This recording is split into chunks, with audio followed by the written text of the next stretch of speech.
Ok, então é assim, mais um Uvas e Personalidades, agora com uma personagem de destaque. Conheci através de um amigo nosso, tá? Também é artista, mas lá está, traz uma bagagem enorme neste contexto que, lá está, foi reconhecido, eu conheci a personagem que de alguma forma vou adequar à pessoa. Esta personalidade, tá? Interpretou Carmen Bizet e lá está, automaticamente encaixei com a personalidade da pessoa Inês Drummond, exótica, polivalente, lutadora, e lá está, a referência feminina em Curitiba e também no Teatro Guaíra. Tenho o privilégio de entrevistar Inês Drummond. Obrigado, Inês, por teres vindo. Obrigada a vocês, né, pelo convite. Então diz-me uma coisa, Inês, quem é Inês Drummond? Quem é Carmen de Bizet em Curitiba? Como é que tem sido a evolução do teu currículo? Então, primeiramente, deixa eu só dizer que, tipo, na verdade, eu não interpretei a Carmen, eu dancei na ópera Carmen. Ah, ok. Né? Bem que eu gostaria de ter interpretado, né? Mas eu não tive essa sorte, no momento, sei lá, de dançar o balé Carmen, né? Mas sim a ópera, na qual eu fiz a coreografia, me convidaram para fazer a coreografia para a companhia que eu danço. Então, nós dançamos, né? Eu coreografei e dancei, e ajudei também na postura dos cantores, né? Dos atores, né? Para estar em cena, mais ou menos com a leitura do flamenco, né? Do flamenco e tal, dança espanhola, enfim. Mas o espírito estava lá. Hã? O espírito estava lá. Ah, não, o espírito sim. Tanto que eu sempre, quando saía, falava, meu Deus, você é a própria Carmen. Exatamente. Né? Tem um ator, o Edson Bueno, que eu saía e falei assim, bom, você é a Carmen, né? Falavam pra mim, eu falei, enfim, quem sabe outra encarnação. A evolução, diz-me uma coisa, assim, tu vens do Rio de Janeiro, Sim. encaixar numa personalidade carioca, com toda essa postura profissional, em Curitiba. Como é que foi esse desafio? Então, para mim foi tranquilo, porque eu vim para trabalhar no teatro, né, no Teatro Guaíra. Eu sempre ouvi dizer que as pessoas tinham dificuldade para se engajar aqui, né, em Curitiba, por conta das pessoas serem mais fechadas, né, para você conseguir interagir com as pessoas. Mas eu não tive esse problema porque eu já conhecia alguns bailarinos, por conta deles irem para o Rio dançar e tal, e eu virei fã do Balé Guaíra, eu e outras alunos da escola de danças, né? Então eu já conhecia, tinha um amigo meu que estudou na escola de danças e que passou um ano antes de mim, fez a audição e passou. Então eu já conhecia algumas pessoas. Mas mesmo assim eu cheguei meio, né? Porque naquela época eu tinha 19 anos, mas eu parecia que eu tinha 13, 14 anos. Nunca tinha saído de casa, né? E hoje em dia as pessoas, né, saem de casa para trabalhar em busca de novos horizontes e tal. Até mais cedo, né, dependendo, né? Mas naquela época não. Então, aí eu vim para cá e quando eu cheguei aqui eu pensei, meu Deus, parece uma cidade interior, né? Quando eu cheguei, porque não tinha praticamente nada assim em relação, eu estava acostumada no Rio, né? E viajava também com a escola de danças para alguns lugares, São Paulo e tal, né? Enfim. Mas aí eu cheguei no Guaíra, primeira coisa que eles falaram, você tem que ter um nome e um sobrenome. Porque meu nome, bem na verdade, é Maria Inês Coelho Drummond. Aí eles falam, e lá na escola de danças, enquanto no programa e tal, eles tiraram o Coelho, ficou Maria Inês Drummond. Aí eu peguei e falei, Maria Inês Drummond. Ele falou, não, coordenador, você tem que ter só um nome e um sobrenome. Aí eu fiquei, meu Deus, o que eu faço? Bom, Inês Drummond. Daí ficou Inês Drummond. Né? E aí eu era muito tímida na época, muito introspectiva, né? Eu até achei que eu fosse seguir a carreira de pianista e não de bailarina, por conta disso também, né? E algumas outras questões, porque era muito difícil você entrar com uma companhia de dança E eu sempre achei que eu não fosse capaz, eu falei, não vou passar nunca. Pelo que alguns amigos falavam, tentavam, não conseguiam passar. E eu falei, bom, né, se eles não conseguiram, eu também não vou conseguir, né? Eu pensava. Enfim, e a minha professora de piano porque queria que eu seguisse a carreira de pianista. Porque eu, graças a Deus, eu consegui ir com as duas, com a dança e com a música até o final. Eu consegui. Complicado, né? Os trancos e barrancos, mas eu consegui. E o colégio também. Né? Então eu estudava o dia inteiro, integral. Nas férias tinha algum tempo, mas depois eu tinha que me dedicar, porque não dá para parar. Muito tempo, nem tanto com o piano, nem com o balé, né? Enfim, ainda mais quando você está numa formação, né? Enfim, eu sei que não foi difícil me adaptar aqui em relação às pessoas. Não à cidade. A cidade foi bem complicada. Frio, que eu não era acostumada. Frio do Rio, você usava um casaquinho fininho no inverno, no máximo um casaco de lã, uma blusa de lã que a gente comprava em Petrópolis. E é serra e é frio, mas também não é como aqui, né? Na época, porque hoje em dia não faz mais tanto frio como fazia antes, né? Aqui em Curitiba, né? Essa evolução, toda essa disciplina que tu tiveste a nível académico, tanto o teórico como o prático, o parte profissional, achas que foi fácil, dessa forma, adaptar-te à disciplina e personalidade curitibana na área do espetáculo? Sim, sim. Eu não senti dificuldade enquanto a isso, eu não tive dificuldade. Né? Eu tive, sim. Clima, né? Minha família, eu sempre fui muito família, sabe? Muito ligada à minha família. Então, minha irmã era tipo, grudada em mim, porque a diferença de 1 ano e 8 meses. Minha irmã ficou doente, ficou de cama, ficou febre, quando vim pra cá. E eu também sentia falta. Minha mãe, eu sempre fui muito grudada com a minha mãe, né? Hoje em dia, não tanto, né? Por conta até de outras coisas, de minhas filhas, direcionamentos e tal. E minha mãe, meu Deus, minha mãe sempre foi assim a minha base, a base da família, né? Enfim, aí eu sei que foi bem difícil. Ela ficou comigo aqui 2 semanas no pensionato, para me adaptar melhor, para ver banco, conta, essas coisas todas, né? Quando ela foi embora, parecia que eu tava assim num presídio, meu Deus. Porque tinha umas grades ainda, porque assim, fechava a porta e tinha uma grade assim no pensionato, né? Então a minha mãe saiu e daí fechou a porta e eu me senti assim, como se estivesse na prisão, né? Enfim, daí no primeiro dia que eu fui trabalhar, foi bem complicado. Eu andava assim pela Rua 15, porque eu fiquei no pensionato ali na Saldanha Marinho, em cima de uma padaria, pensionato, ainda existe. E ainda meus amigos falaram assim, meu Deus, Inês, olha onde que você, olha o pensionato que você foi parar, que era na Saldanha Marinho, né? Ali perto do Gato Preto, ali e tal, tudo, eu nem imaginava, né? Ou seja, mas tens raízes portuguesas e foste para um pensionato por cima de uma padaria. Em cima de uma padaria. padaria. A coisa portuguesa está na Em cima de uma padaria, pois é. Enfim, eu sei que eu andava na Rua 15, assim, meu Deus, assim, sabe? Tipo, uma sensação assim que você está sem chão, né? Aí que eu cheguei lá, teve essa história do nome e tal, tudo. Cheguei no camarim com várias bailarinas, né? Eu cheguei antes. Enfim, eu sei que eu fui muito bem recepcionada, né? E quando eu fiquei 6 meses só no pensionato, já fui morar com 2 amigas, né? Bailarinas. Depois fui morar numa casa lá em Santa Felicidade, em cima dos vinhos Franzoloso.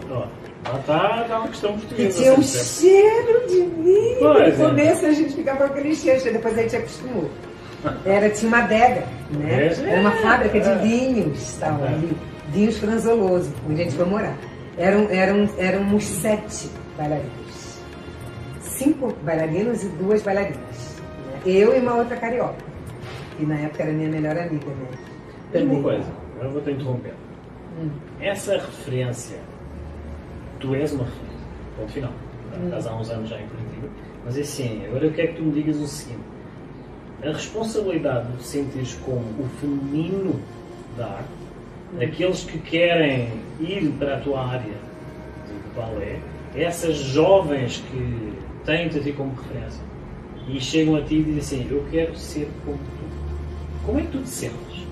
todo esse histórico, todo esse currículo, mas assim, como é que tu te sentes tendo essa responsabilidade? É uma responsabilidade ou é algo que te faz, que te dá uma motivação? É algo que me dá uma motivação e que eu fico muito feliz porque eu já ouvi de alguns bailarinos algumas coisas que me fez assim pensar, realmente eu estou na minha missão, essa é a minha missão. Porque até então eu tinha dúvidas por conta do meu outro lado da música, mas eu sempre tentei levar junto as duas coisas. Mas respondendo a sua pergunta, algumas pessoas já chegaram para mim quando me viam dançar e falavam, eu quero ser como você, realmente, né? Não só enquanto bailarina, depois que me conheciam, né, tal, da energia, da dinâmica, de eu não ter problemas com enfrentar, enfrentar,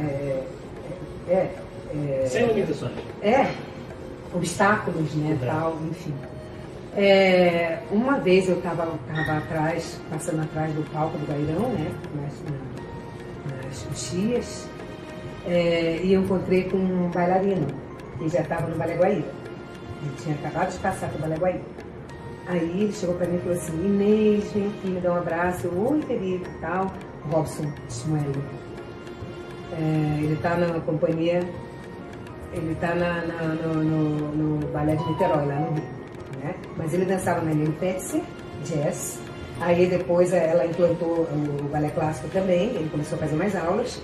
E ele passou conseguiu passar para o Balé Guaíra, mas aí ele chegou para mim e falou assim, Inês, quero te falar uma coisa. Eu falei, fala. Aí ele chegou e disse, sabe quem me incentivou a entrar no Balé Guaíra?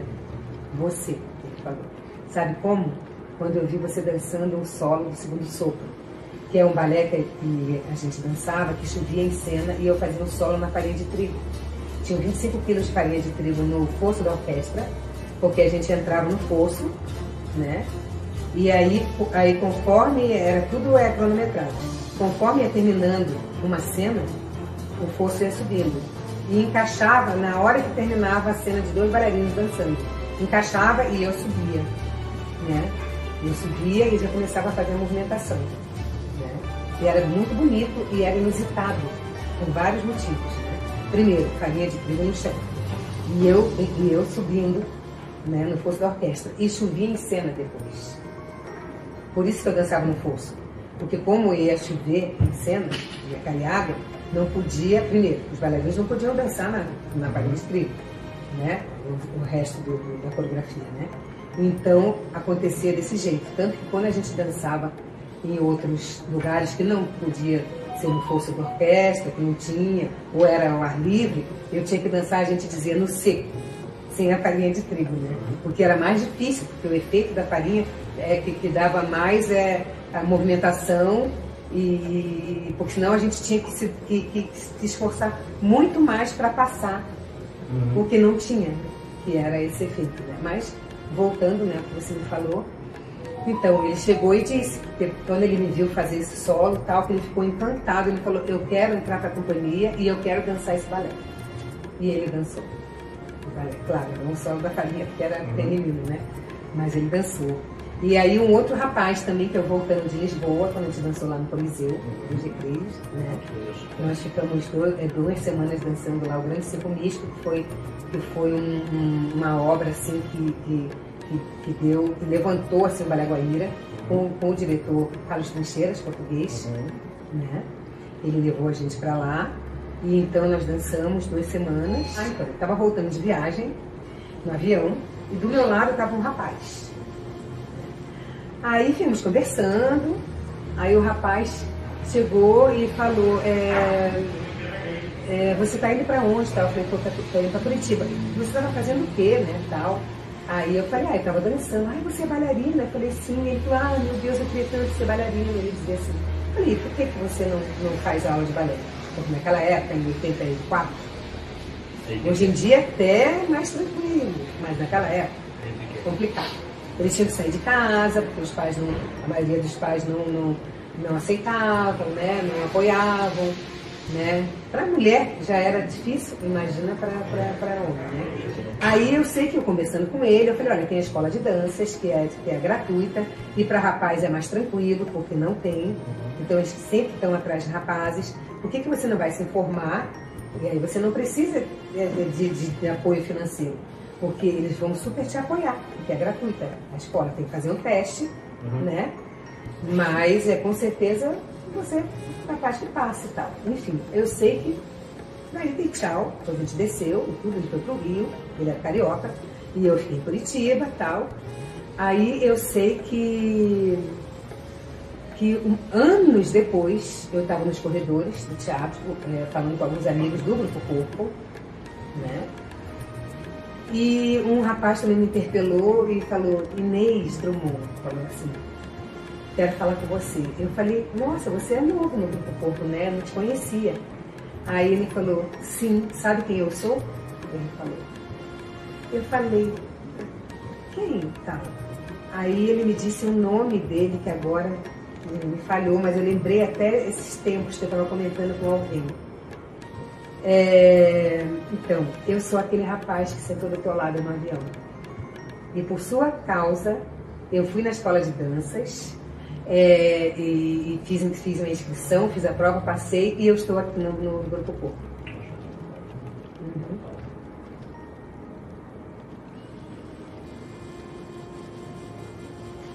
Então, uma coisa, Inês, tu és uma fonte de inspiração, és a inspiração, sem responsabilidade, mas lá está, exótica. Tá? Agora, o que é que tu digas àqueles que nos estão a ver o seguinte? Através de todas essas experiências que tu tens tido, tá? Uma frase, ou vamos fazer uma coisa, há uma norma nova que eu quero encaixar no meu programa. O que é que os teus olhos dizem? O que meus olhos dizem? Bom, primeiro, eu vou falar o que eu acho do olhar. Eu acho que ele é uma das coisas mais importantes que nós temos. Porque no olhar você consegue perceber a essência da pessoa, a personalidade da pessoa. Eu consigo ver, eu consigo sentir a pessoa pelo olhar, né? Então, o que você me perguntou mesmo? O que é que os teus olhos dizem? O que meus olhos dizem? Eu dizei. É assim, eu disse sempre os nossos personagens assim, o que é que eu não posso perguntar? Porque eu sou bem genérico, assim, eu tenho a Inês Drummond ao meu lado, então eu quero fazer uma pergunta difícil, possivelmente ninguém tenha feito. Inês, o que é que os teus olhos dizem? O que meus olhos dizem? Que eu ainda vou dançar por muitos anos, eu ainda vou vislumbrar muitas coisas, eu ainda vou descobrir muitos lugares nos quais eu vou conseguir levar minha arte, mostrar minha arte para as pessoas e, por conseguinte, as outras artes também, porque eu acho que é tudo, as artes estão juntas, andam juntas, né? Inês, obrigado por teres vindo, tá? É assim, que assim seja, tá? De nossa parte, garanto que vai ser feito um pequeno e grande estrago, tá? Então é assim, voltamos já, Inês, obrigado, tá? Os teus contatos vão passar aqui no rodapé e agora vamos fazer uma pequena pausa e vem já a sugestão da semana, não perca.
Ok, então vamos a mais uvas pelo mundo e também misturar comidinhas da terrinha. Mas vamos fazer uma situação tradicional. Hoje vamos falar de água-pé. O que é água-pé? Bebida tradicionalmente portuguesa, água-pé, nada mais é que a mistura de água a uma grapa ou ao bagaço da uva. Teor alcoólico um pouco baixo, sempre foi considerado e usado para consumir na época do magusto, e final do outono, períodos de outono e inverno, onde é celebrado o São Martinho. São Martinho, 11 de novembro. Essa água-pé, como eu já disse, tem um baixo teor alcoólico, mas misturado com essa grapa ou esse bagaço da uva. Tradicionalmente, tá, como eu costumo dizer, lá está a questão de juntar a gastronomia. É acompanhado, na época do magusto, 11 de novembro, em Portugal, juntamente com as nossas castanhas assadas. Portanto, é água castanha, água-pé com castanhas assadas, como diz-se que será sempre no São Martinho. Mas agora vamos à história de São Martinho. Geralmente São Martinho consta que temos que retornar um pouco ao século IV. Se Martinho não era santo ainda, geralmente era um soldado romano nascido na Hungria.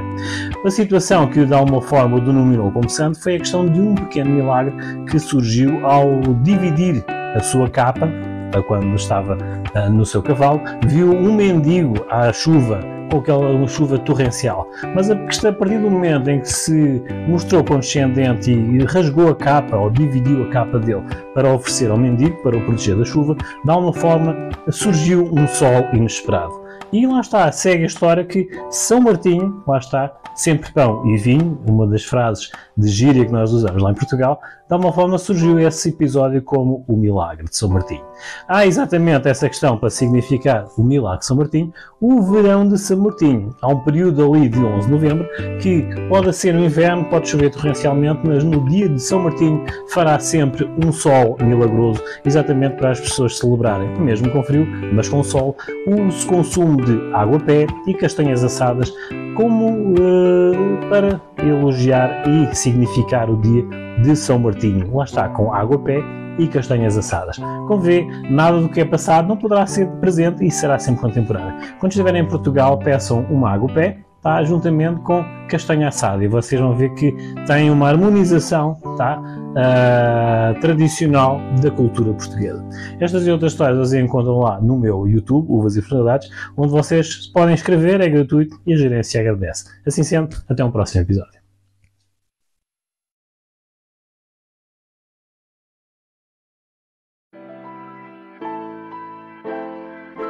Ok, então vamos a mais uma terapia de casal cozinhando, este bloco novo onde geralmente nós acalmamos o stress de alguma forma, ao comer ou a cozinhar. Hoje vamos falar e mostrar o onigiri, tá? Mais um prato ou um processo de lanchinho japonês que nós fizemos em casa. O onigiri consta que havia essa noção de que teria e tem muitas formas de cozinhar no Japão, principalmente uma forma triangular. É um bolinho de arroz, está com um recheio muito próprio, onde essa forma triangular constava que seria a forma da espada, a forma da ponta da espada que seria para espantar o diabo. Isso é a questão de histórias lá do Japão. No entanto, existe também a tese que em 1323, no período do reino de Nakamura, tá, 1323, esse onigiri, tá, ou lanchinho feito com o bolo de arroz, era servido aos samurais como petisco ou alimentação. Então, na sequência, vejam lá como foi o processo artesanal aqui na terapia de casal, cozinhando, nós a confeccionarmos um onigiri e lá está, devidamente acompanhado ou com uma kombucha ou com um vinho rosé. Acompanha lá.